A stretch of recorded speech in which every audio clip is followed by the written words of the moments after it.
welcome back to another Run Disney update. Today we are doing marathon training week 4, and week 4 has been the worst yet. I started out so upset and disappointed with myself, but I ended on a really good note. So I'm pretty excited as to the progress I made, but at the beginning of the week, it was not looking good. So if you're new here, welcome to the channel. My name is Danny, and my family of 5 and I are living full-time in an RV, and right now you are looking at our second bathroom. It's the only place that's kind of quiet and that has a decent enough background that I can record. So anyway, if you hear any weird noises, things are shaking, cars outside, whatever, we're in an RV, 300 square feet, 5 people in here. It's kind of crazy. So week 4 has not been the best week, probably one of the worst weeks, at least starting out. So as you know, if you watched week 3, we ended up getting sick, and then we found out that we had croup, and all 3 kids ended up getting croup. All 3 kids ended up getting ear infections, but my older 2 seemed to get over it a little bit quicker, while my daughter Everly is still coughing. She's on a prescription cough medication. She is on amoxicillin, and she is on a steroidal prednisone for the coughing now because it has been so bad. She also has an inhaler that she takes throughout the day and a nebulizer treatment that she takes, which is really difficult to give her, so a lot of times I just wait until she's sleeping and I try to do my best with that. But it has just been absolutely hectic. And since they've been sick, all 3 of them were sick at the same time with coughing. It's one thing when your kids are all sick with like runny noses or stomach ache or something, but when your kids have something like croup where the coughing is just amplified at night, guess who's not getting any sleep? Yeah, this one right here, no sleep, because they're just up coughing all night, or they're taking turns getting up and down. I am so tired, I just want to take a nap. So tired. So since they were sick and my husband works really late at night, I was unable to make it to the gym for the first couple days of the week, pretty much the entire week.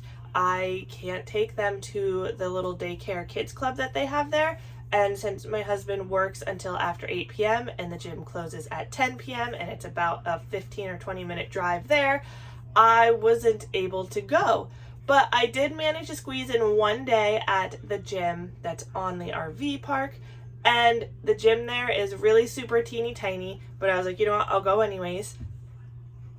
I went in there and there is a treadmill in there, but I guarantee you it's probably like 20 years old. It didn't really work the greatest, and it hurt to run on it. Like something, I don't know if it was like wiggling back and forth or something, like it just wasn't like running on a regular old treadmill that we have now. I think it was just so old that it just kind of was rickety. So I started running on it. I thought it was going to be fine, and then I actually suffer from heart palpitations, and as soon as I started running, I could feel that I was skipping beats and getting extra beats in my heart, and I was like, you know what, this is not going to be safe for me to do right now. I am too tired. This whole thing is not working out well. So I went to 1 mile, and then I walked for 1/4 mile, and I stopped it there. I'm not even sure that I wrote down the time for that 1 mile. I don't know. I think it was like 12 minutes and something because I was taking my time with it. But I really don't know what it was. Not sure. So the rest of the week went by and the kids were still sick, and I had no way of going to the gym for any of that. So I waited until the weekend, and when Danny was off work, I decided that I was just going to go over the weekend and he could stay home here with the kids, and then I will go to the gym and do my 2 hours there at the gym and see what I can get done. Now, since he had the kids, I didn't have to rush through everything and be out of there at a certain time like I would when I take the kids to the kids club, because I do have a 2-hour limit when I bring the kids, and that is from the second I drop them off to getting changed into whatever I'm wearing, my shoes, if I have to use the bathroom, any stretches I do, any warm-ups I do, any cool-offs I do, taking a shower, all of that stuff. I have to get it all done within that 2-hour frame and be back there and pick them up before that 2-hour window ends. So I can't just stay there for like 6 hours running and try to do like, 20 miles or something like that. I can't do that. But since he had the kids, I knew that I had a little bit more time to play with, to kind of like experiment with different things, try different paces, run a little bit longer. So I got to, I don't know, it was like 2 miles in, and I was like, all right, well, I'm going to at least get my 3.1, and I've been shooting for 4 miles. That is where I wanted to be this week. I started doing 4 miles in week 3. I wanted to do 4 miles now and possibly up it to 5 miles. But I was like, if I do 5 miles, I might cut it really close to that 2-hour mark by the time I'm packed up and ready to go and pick the kids up. What's up? I love you. Are you feeling yucky still? Are you feeling yucky? No? Okay. You're not feeling yucky anymore? Look at that hair. Love you.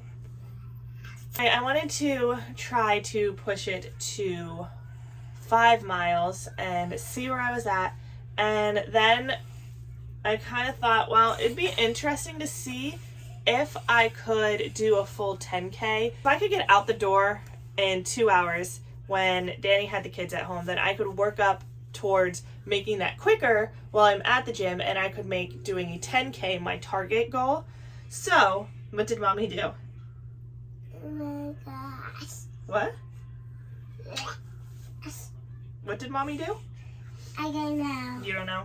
So I ended up pushing and pushing and pushing, and I did do the full 10K, which is 6.2 miles, and wow, it was difficult. I thought it was going to be difficult. By the time I get close to my 4 miles, I was like, all right, I don't know how much more I can do. Disney does require you to have a 16-minute per mile time limit. So if you go over that or anything, then you get picked up. But if you're ahead, so say like you ran a mile in 13 minutes and then you do 17 in the next one, then you're still ahead. If you run your first mile in more than 16 minutes, then they're going to pick you up. So you would have like 16 minutes for the first mile, and then by the second mile you would have 32 minutes, and so on and so on. So if you get lower than that time, then they pick you up. So I didn't know if by the time I got to mile 5, if I was going to end up being so slow because I was just tired and my legs were hurting and stuff like that. But I didn't know if I was going to stay ahead of that 16-minute per mile mark or not. And that's what I'm worried about going forward with the half marathon and the full marathon. Is I know up until at least mile 4 that I'm ahead of the clock, but when you have to do 26 miles, am I going to be going too slow that eventually the clock is going to catch up to me, or am I going to be okay? Like, I don't know. I don't know what it's going to be like, and this 10-mile Tower of Terror run that I'm doing on Sunday should be a good indicator of what I'll be able to do for the half marathon. And obviously the 5K and the 10K, I'll be able to make it through, I'm pretty sure, with no problem. So anyway, with all of that, I decided that I was going to try to push myself to do the 10K, 6.2 miles while I was at the gym on Sunday. And I'm so proud of myself to say that I did it, but wow, that last mile, mile 6, I was just dragging and dragging and dragging. My feet were hurting because I didn't have my shoes tied the greatest. My lower back was starting to hurt because I have back problems. It was just getting tough. It was so tough. And I'm also not the greatest with like fueling myself and like electrolytes. Like I wasn't eating anything. I didn't have anything with me other than my water. I forgot to bring my towel with me, so I was like dripping, soaking wet. But I kept pushing through, and I did end up doing the full 6 miles, 6.2 miles. And it was like 84 minutes and some odd seconds. It was like almost an hour and 25 minutes is what it took me to do it. So as long as I was able to drop the kids off quick enough and get up there and do it real quick and then take like the quickest shower ever and pick the kids up, I would be okay. So I thought that was a good benchmark, is that I have to be able to do it with everything else going on within that 2-hour limit. So I've got to push myself to do it at least that quickly if I want to keep doing 6 miles every time I go to the gym. Now, that would be good motivation for me to try to do it faster, because whenever I do that, I only get like a 10 or 15 minute shower real quick, like to get everything out of my locker, hop in the shower, get clean, get dressed, everything, and then run out and pick up the kids. So by pushing myself and making myself go faster, I'm going to be able to take my time a little bit longer, get a nice, better, longer shower. So I guess that can kind of be my motivating factor. I don't know. We'll see how it goes if I can pull off more 6-mile runs in the future. But I will tell you, the following day, woo, my hip flexors were like, they hadn't really ever been through anything like that before. So my hip flexors were like killing me, and I was hoping I didn't do any damage to them. Everything else felt okay. My toes were a little bit tingly by the end because I didn't have my shoes tied tight enough, so they were kind of like slipping back and forth in the shoes and everything. But other than that, everything else felt all right. Like my back and stuff was a little bit sore, which is to be expected. But yeah, so that's kind of where we're at as far as week 4 and doing 6.2 miles. I'm totally shocked that I even got to 6.2 miles on week 4. Really, by this time, my goal was to be able to do like run 1 mile, maybe, if that, and maybe like walk to a 2nd mile. So I'm really happy with my progress and how much I've been pushing myself. I'm not really good at self-motivating and just feeling good about the things that I'm doing. I'm not usually like excited about my progress of things because I don't usually make a lot of progress whenever I do things. So this is really good for me that I'm getting somewhere with this. It's difficult, it hurts, I don't know why I'm doing it, but I'm proud of where I've gotten to. So anyway guys, this is week 4, the update for week 4. Week 5's update is going to come out after the Tower of Terror run, but I will probably record it prior to that because I'll make Tower of Terror its own video. Since it's on a Sunday, it's technically part of week 5, and then Monday would start week 6. But I'll probably just leave that day as its own thing. It's not really a training progress, it's an actual run that I'm doing. So I'm not really going to count the Tower of Terror 10 miler in a weekly progress video. I'll just make it its own video. I will be doing some recording. I'm hoping to record the whole thing. I don't think I'll be live streaming it here, but I am going to try to get video of the entire run and then make a video as well about the run and my experience with it and all kinds of things like that. So anyway guys, thank you so much for watching. Give the video a big thumbs up, hit that subscribe button, follow along, and I'll see you guys in the next one. Bye guys.